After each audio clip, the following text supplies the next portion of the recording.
Olá, pessoal, como vocês estão? Chegamos no 13º episódio do Dr. Talks.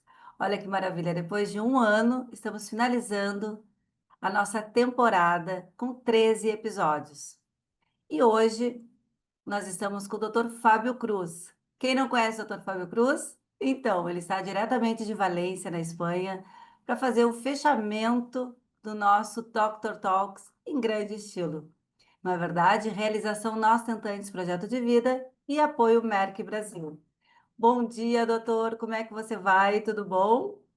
Bom dia, Karina. Tudo ótimo, graças a Deus. Uma grande satisfação voltar a te ver e participar desse programa. E vamos conversar, que é a ideia do Talks, a gente conversar e atualizar temas interessantes. Exatamente. O doutor Fábio, ele atua na reprodução assistida há 17 anos e trabalha no IVE, Instituto Valenciano de Fertilidade.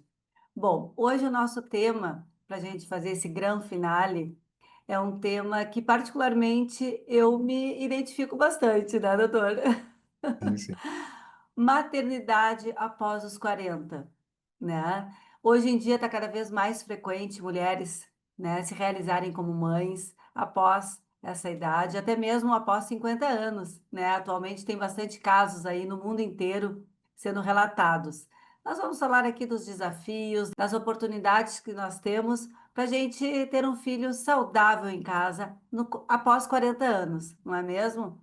Então vamos lá, doutor. Vamos fazer o nosso episódio bem informativo agora. Maravilha. E é um tema que, além de ser super importante, que está aumentando cada dia mais, a porcentagem de mulheres com 40 anos ou mais fazendo tratamentos, é um tema que eu me sinto muito à vontade em falar, porque a minha média de idade de paciente é 41. A média, olha só, então mais da metade das minhas pacientes tem 40 anos ou mais. Assim que, bom, bem à vontade, bem confortável em falar do que eu faço todos os dias.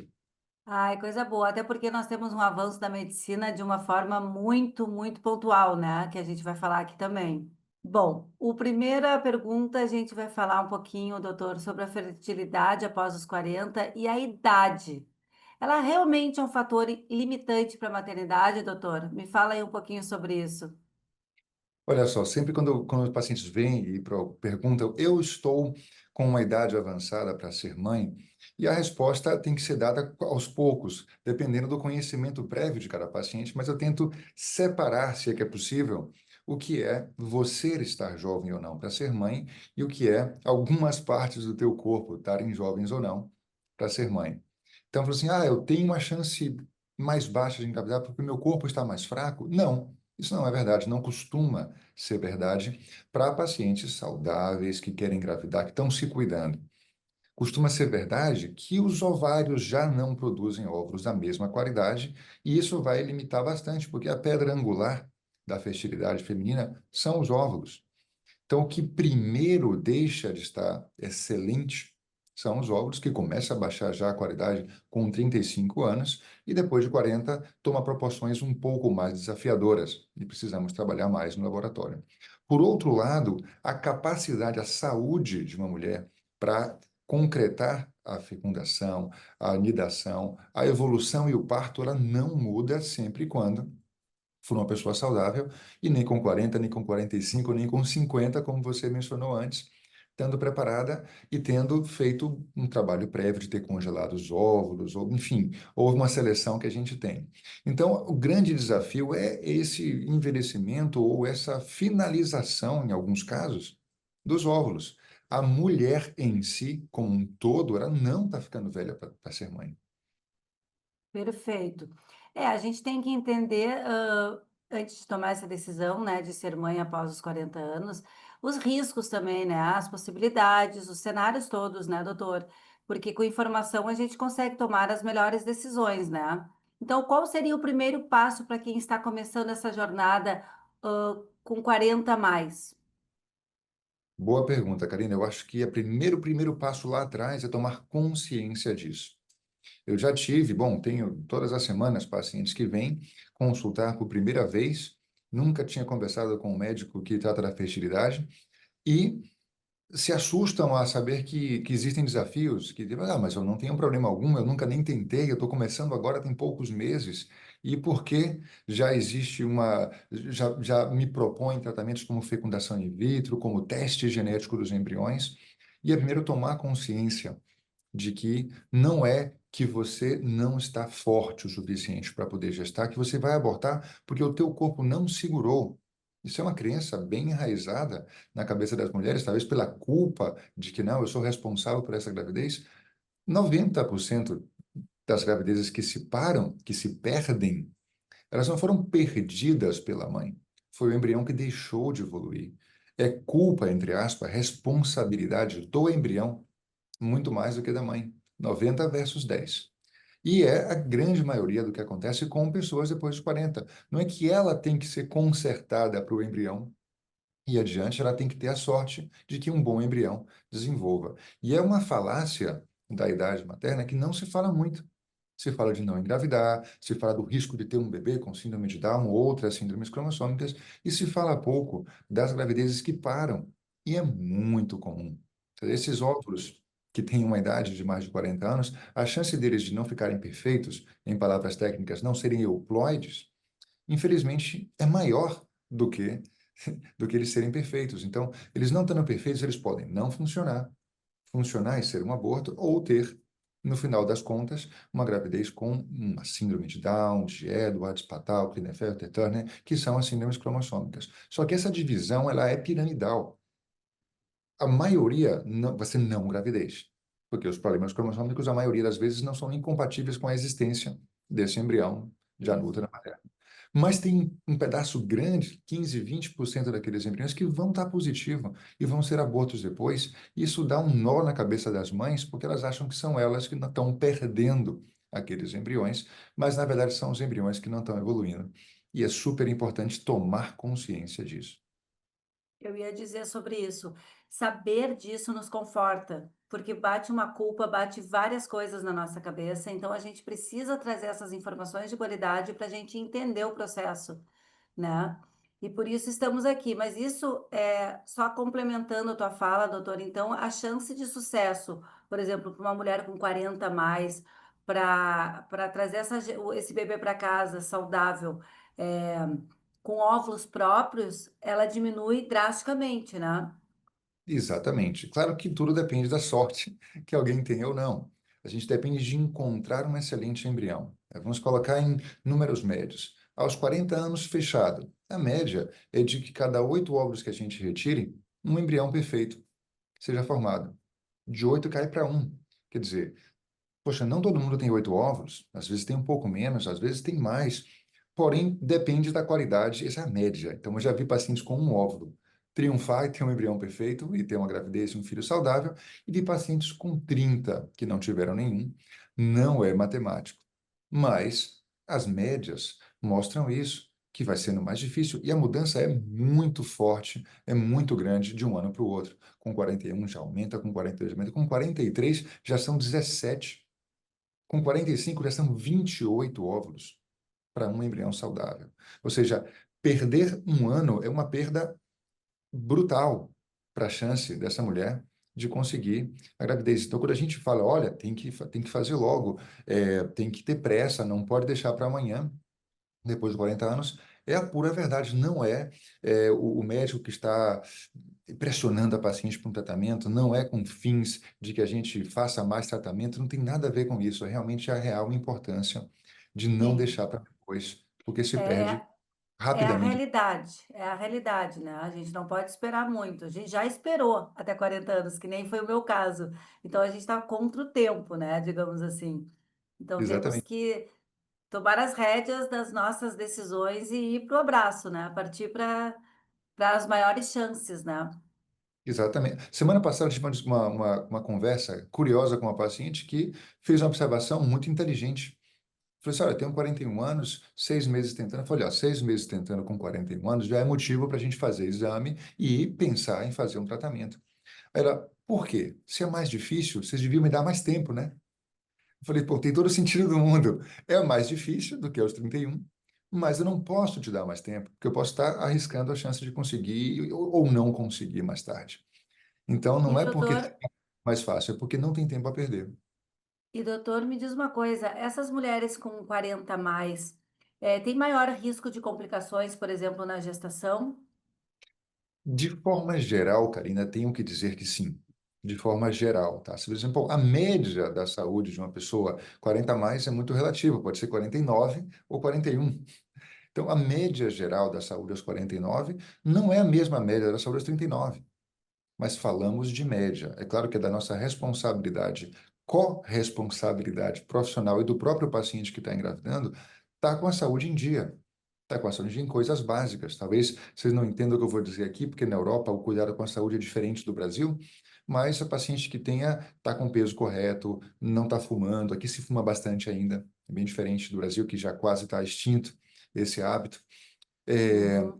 Tá tendo uma vida saudável assim, com parâmetros gerais de bom senso, tá? Ter uma vida saudável não significa ser atleta de elite, não significa ter uma dieta seguindo a risca um nutricionista, significa simplesmente estar saudável e estar com peso em ordem, por exemplo, e uma série de coisas.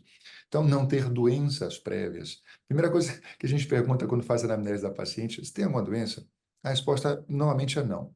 A segunda pergunta é, você toma alguma medicação? Ah, sim, eu tomo isso e isso. Então, o paciente às vezes ele não registrou no cérebro dele que ele tem uma doença. Ah, Sim. ele tem hipertensão, mas está controlada com remédio. Ah, eu tenho uma diabetes, mas ela está controlada. Eu tenho um hipotireoidismo, mas eu tomo a levotiroxina e está tudo bem. Então, ele não introjeta que tem uma condição de saúde, não gosto de chamar de doença, mas é o nome real. E aquilo influencia para chances de ter uma gravidez saudável também. Então, não é todo mundo igual. Em linhas gerais, é mais provável que a gente tenha algum desajuste na nossa saúde com a idade, mas você pode corrigir, controlar e transformar esse risco em bem menor. E uma outra coisa que eu falo por experiência própria é que a gente, quando fica grávida, independente da idade, a gente tem que ter um bom obstetra. Mas depois dos 40, eu, na minha experiência, mãe, após os 40 anos, com 44, eu tive o Henrico, eu tive um obstetra, que é especializado em gestação de risco, né? Então, isso me deixou, assim, bastante segura, né, durante toda a minha gestação. Eu acho importante a gente falar que é bom, né, ter um obstetra, ter um pré-natal bem adequado, mas escolher um obstetra de risco, eu acho que, para mim, me tranquilizou bastante. Sem dúvida.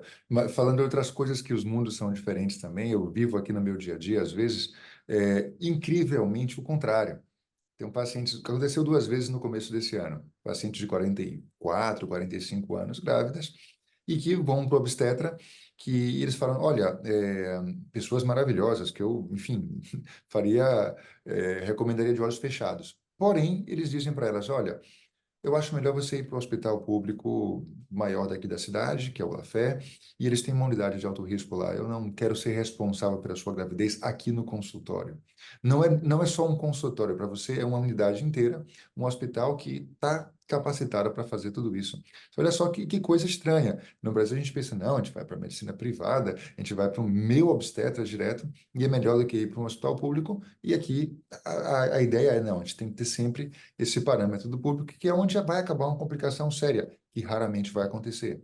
Mas uma complicação séria acaba nos melhores hospitais que a gente tem aqui, que são os públicos, inclusive os partos prematuros, com bebezinhos Exato, pequenininhos, que tem é uma unidade de Natal melhor. Europa e Brasil.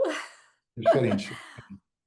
Quais são os principais tratamentos de reprodução assistida, doutor Fábio, indicados para essas mulheres acima de 40 anos?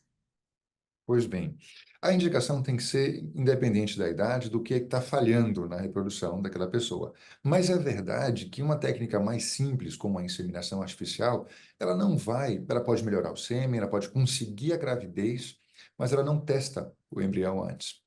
E para uma mulher de 40 anos ou mais, não vou dizer que é imprescindível, mas é altamente importante conhecer a euplodia do embrião, conhecer a qualidade dos embriões com o teste cromossômico, teste genético, teste cromossômico PGTA, DGP, tem vários sinônimos, mas é testar a qualidade do embrião até o final, incluindo os seus cromossomas. Por quê? Por tudo aquilo que a gente falou antes.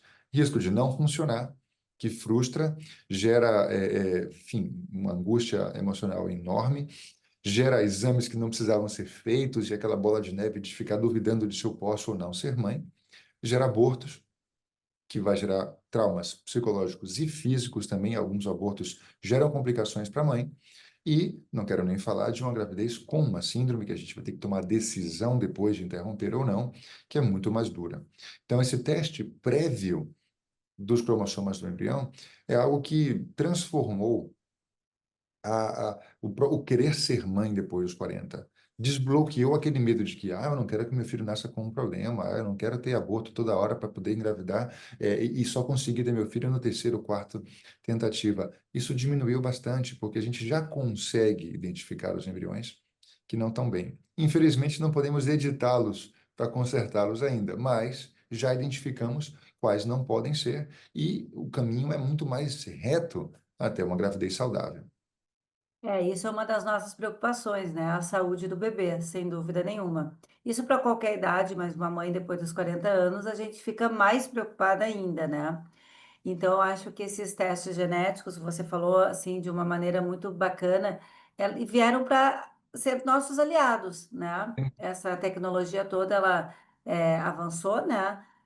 E dá uma segurança reprodutiva para nós também, né? Então, eu acho que é bacana. Eu queria saber, por exemplo, já que estamos falando aqui do PGTA, enfim, quando é que é indicado, por exemplo, existem critérios específicos para essa indicação? Cada sociedade científica tem a sua autonomia de criar os seus próprios critérios. Nós usamos como critérios aqui uma idade de 38 anos ou superior, ter tido dois abortos ou mais, ou ter tido três fecundações in vitro, três embriões de boa qualidade que não funcionaram antes. Uma desses critérios, ou seja, uma pessoa que tenha 40 anos, por natureza, já cumpre critérios para poder fazer isso. Então, não precisa Uhum. ter tido mais problemas para fazer isso. Agora, é uma indicação que ela é fluida. Não, eu tive pacientes com 37 anos que me disseram, olha, eu não quero, eu falto ter 6 meses para ter 38 anos e não vou por 6 meses deixar de ter esse cuidado. E você pode flexibilizar um pouquinho mais ele. Normalmente, com menos de 35 anos, o risco natural já é tão baixinho que a gente não promove. O paciente pode pedir para fazer e acrescentar eventualmente, mas não é comum. Ou seja, com mais de 38 anos, para o nosso enfoque de hoje, que é 40 ou mais, sem dúvida, que é uma técnica que só tem a acrescentar. É. Tu sabe que eu tenho conversado com bastante tentantes, né? E tem algumas que ainda têm isso como um fantasma, né?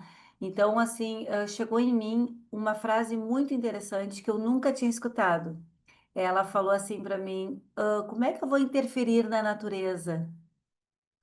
Né? Como é que eu vou pegar um embrião e fazer isso, sabe? Eu vou contra o que é. Eu digo, gente, mas vamos pensar ali de outra maneira. Então, como é que a gente pode, de forma, por exemplo, ética, acolhedora, tirar a dúvida do uso da genética na reprodução? Eu sei que o nosso foco não é genética, mas assim, como que a gente pode fazer isso de uma maneira mais humanizada possível, doutor? Tem tudo a ver, o foco não é genética, mas ela está dentro de tudo. Uma maneira de como a gente vê. Tipo, a mesma coisa vista de ângulos diferentes podem parecer completamente distintas. O que eu costumo conversar com minhas pacientes é: eu não perdi um embrião, eu não condenei um embrião porque eu fiz um teste genético. Você nunca teve ele. Você nunca teve ele. Não foi o teste genético que modificou o embrião e o fez aneuploide. Ele sempre foi assim. Eu só Uhum. reconheci e evitei o que ia acontecer inevitavelmente, de não ter aquela gravidez ou de engravidar e perder e etc. E para o embrião ia ser a mesma coisa, porque jamais seria um bebê saudável nascido, mas para a mãe se evita muito sofrimento emocional e físico. Insisto, alguns abortos podem se tornar complicações e trazer sequelas, inclusive dificultando mais ainda a fertilidade no futuro. Não, e uma coisa que me chama bastante atenção é que um tempo atrás, né, a gente não ia ter essas possibilidades todas, né, todo esse avanço. Então, é muito bom a gente contar com isso, né? É a nosso Exatamente, e olha favor, só, na verdade. eu posso ficar muito feliz que tanto aqui na Espanha, onde eu trabalho, como no Brasil, onde eu tenho um carinho enorme e muito contato científico, são países bem avançados em relação a isso. Talvez você caia da cadeira agora quando eu te conte que não é permitido fazer PGTA na Alemanha, zero. Não é permitido fazer na Suécia, zero. Não é permitido fazer na Holanda, zero. E, bom, poderia enumerar uma série de países onde não se faz, e uma série de países onde não tem uma proibição técnica, mas os médicos não têm costume de fazer e acaba não fazendo, como é o caso da Itália, França, etc. Por que que todos os dias temos pacientes franceses, alemães, suecos, italianos? Porque aqui na Por Espanha, causa disso. e se faz bem feito, eles vêm para cá fazer. Então, é muito curioso ver como países tidos como países muito avançados em medicina, em tecnologia, etc., não usam esses artifícios por questões políticas e burocráticas, etc. E Estados Unidos, que começou essa onda, também se destacou há uns 10 anos atrás, se diferenciou, hoje em dia está um nível muito parecido com o que a gente tem aqui, mas se diferenciou por fazer isso. Então, não tem, assim, nada em contra isso, não tem nada que seja ruim de fazer. Esse teste eu só vou saber com antecipação o que aconteceria no final, e isso é bem-vindo. Bom, e já que nós estamos falando aqui de tratamentos de reprodução assistida indicados para maternidade pós 40 anos, vamos falar aqui do que eu sou a maior entusiasta do assunto, né? Ovodoação, ovorecepção. É um dos tratamentos mais indicados para quem tem essa idade, né, doutor? E como eu Sendo- sou mãe por ovorecepção, eu sou apaixonada por essa linda forma de gerar amor, né? Graças a ela, né? A medicina reprodutiva e ao doutor Fábio, eu sou mãe do Henrico, né? Que hoje tem 6 aninhos, vai completar 7 esse ano, e é a razão de eu estar aqui com vocês, né? Falando tudo isso, porque é um propósito de vida que eu achei, né? Que Deus me apresentou, e eu disse sim à alva doação com olhos de gratidão, né? Porque com 44 anos eu estava parindo meu filho. Então, assim, é muita alegria e muita gratidão até a minha doadora anônima, né?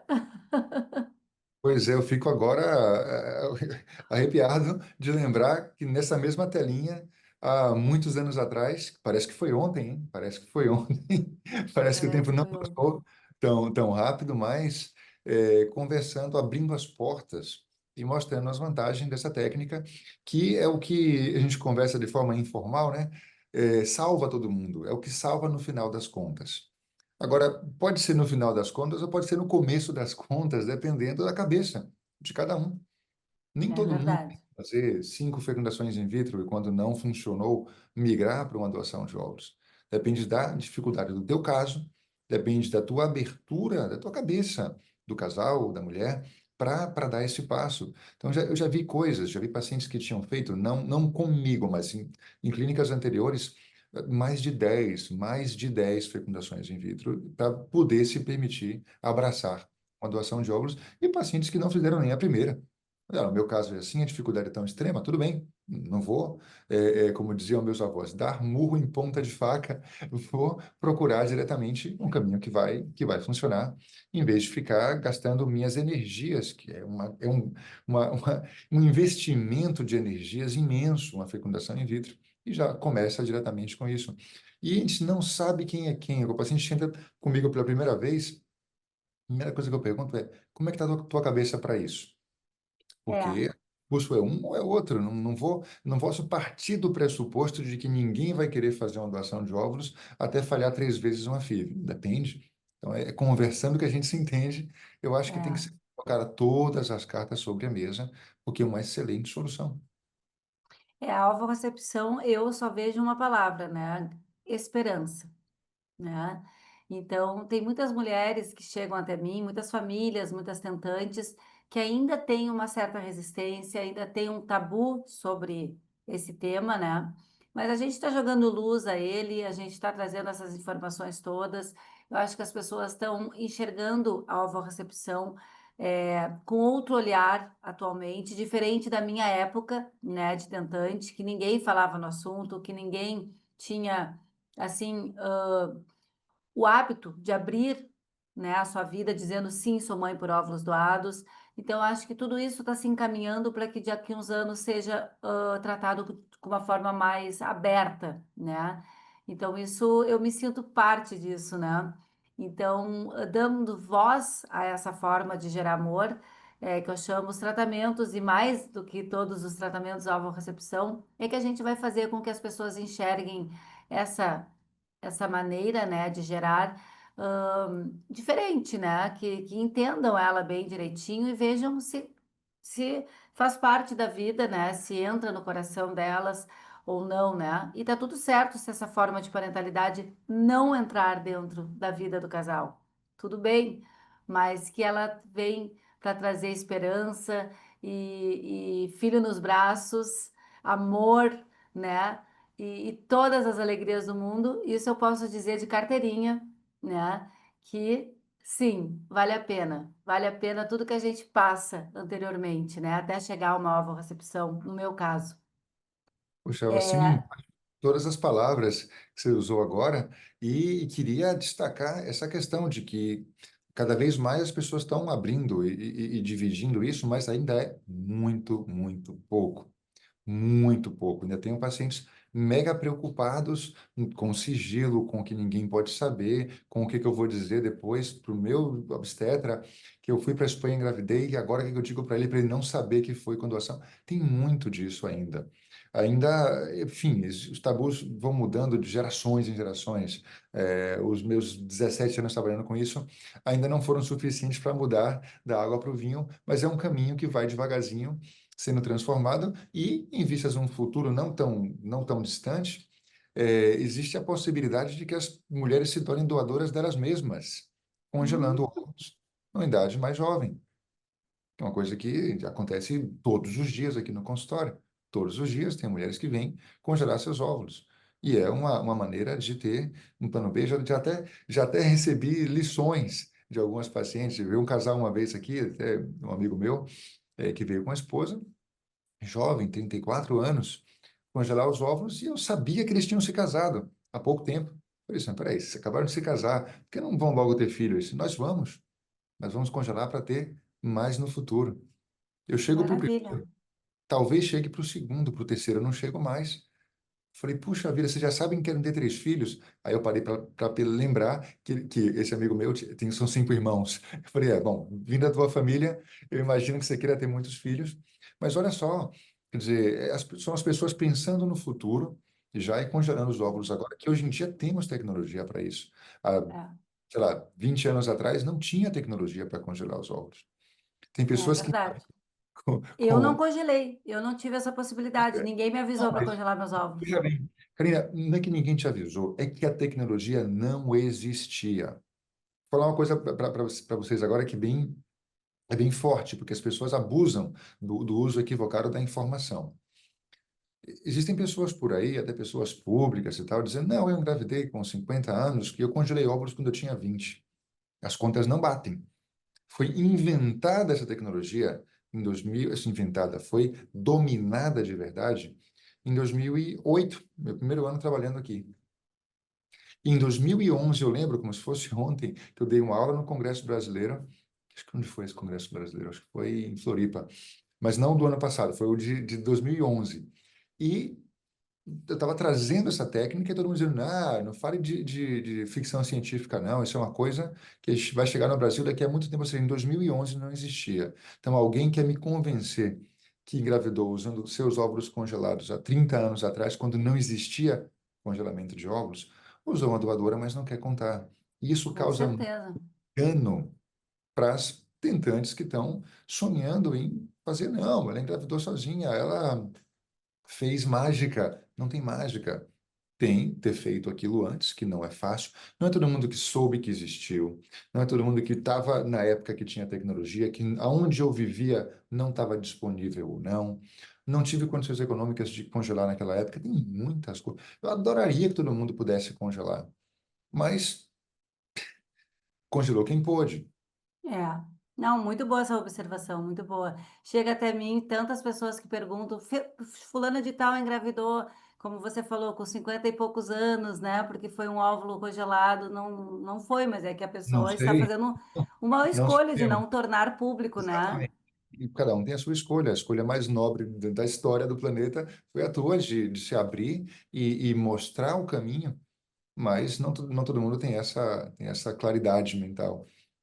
E doutor, me diz uma coisa, falando nessa mulher com 40 a mais, que ela vai fazer uma FIV, tá? Como é que é o preparo desse tratamento de fertilização? É diferente? O que que muda em relação a uma paciente mais jovem?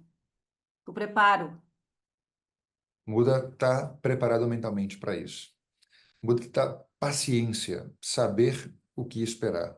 O tratamento em si não muda muito, tem pequenos ajustes de dose, de protocolos um pouco mais especiais. Eu não vou entrar agora na parte técnica, que não é uma aula para médicos, mas existem pequenas mudanças dos protocolos que podem ser adaptadas, mas elas são sutis. O principal é você saber que não espere que o caminho vai ser fácil, esteja preparado para fazer mais de um tratamento para acumular mais embriões, mais óvulos para poder enfrentar esse teste e não perca tempo. Isso é uma coisa que eu queria sutilmente e elegantemente criticar algumas práticas de que não, vamos agora cuidar da sua microbioma e da dieta e disso, e 6 meses tomando vitamina, tratamento, e quando chega 6 meses mais tarde, com menos e piores óvulos. E tudo que foi feito vai melhorar 3% e eu perdi 30%. Tem estudos muito bem desenhados e muito bem feitos, inclusive o estudo que ganhou o melhor pesquisa do ano, há uns 3 anos atrás, no Congresso americano, foi um estudo dizendo, uma pessoa que perdeu, a partir de 38 anos, tá?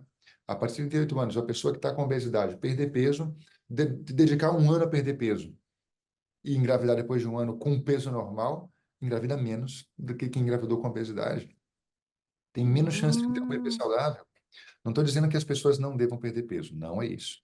Mas congela os óvulos antes, porque a perda de um ano ou de 6 meses em qualquer estratégia para melhorar minha condição para engravidar vai ser inferior à perda que o tempo vai ocasionar. Então, é condenável do ponto de vista científico, para quem realmente está por dentro do que pode acontecer, você ficar, não, vamos agora fazer um tratamento aqui para eu me desintoxicar, ou etc, etc, para eu ser mãe. 6 meses, 6 meses valem muito mais do que qualquer coisa que você possa fazer para melhorar a sua preparação para fazer a FIV. É urgência mesmo.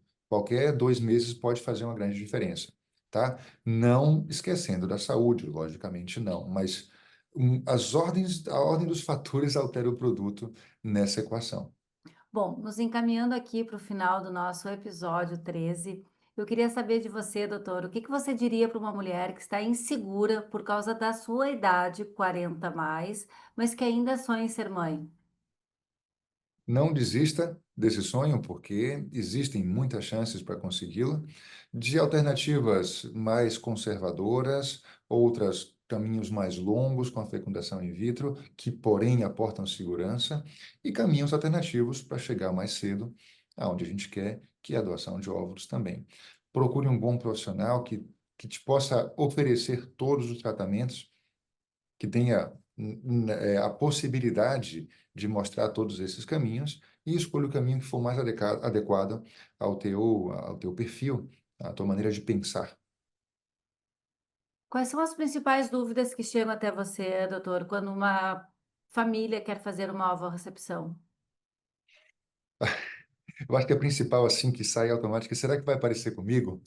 E é uma dúvida bem comum e que a gente consegue muito em relação a isso, com a complexidade que é o nosso protocolo de eh, que a gente chama de assignação em espanhol, em português seria de matching, né? De procurar a doadora mais parecida fisicamente, características físicas, programas de reconhecimento facial, e tá a grande epigenética por trás de milagres que a gente vê, poxa, como é que pode sair com a forma do nariz igual da mãe, com o sorriso, com algumas coisas, com a voz igual, com coisas que a gente fala, meu Deus do céu, o que que é isso? Então, a epigenética é uma ciência muito jovem ainda, que tem muito a ser explorada, mas tudo mostra que esses 9 meses de influência do meio ambiente, que é o útero materno, nessa genética, transforma bastante essa genética e É. amolda a genética para ser igual à da mãe. Bom, falando em epigenética, nós temos o episódio 12, que nós falamos sobre genética e epigenética com o nosso parceiro Igenomics, né? Então, vocês vão poder saber um pouco mais de detalhes sobre essa ciência, que é nova, mas que veio aí para trazer muita informação de qualidade e até um certo conforto, né? Então, vocês vão entender no episódio 12, né? Se vocês não assistiram, assistam, tá bom? Que é um anterior a esse. Doutor, me diz uma coisa, como equilibrar, tá, essas expectativas com a realidade médica dessa mulher 40 a mais? Isso é uma tarefa que é responsabilidade muito mais nossa.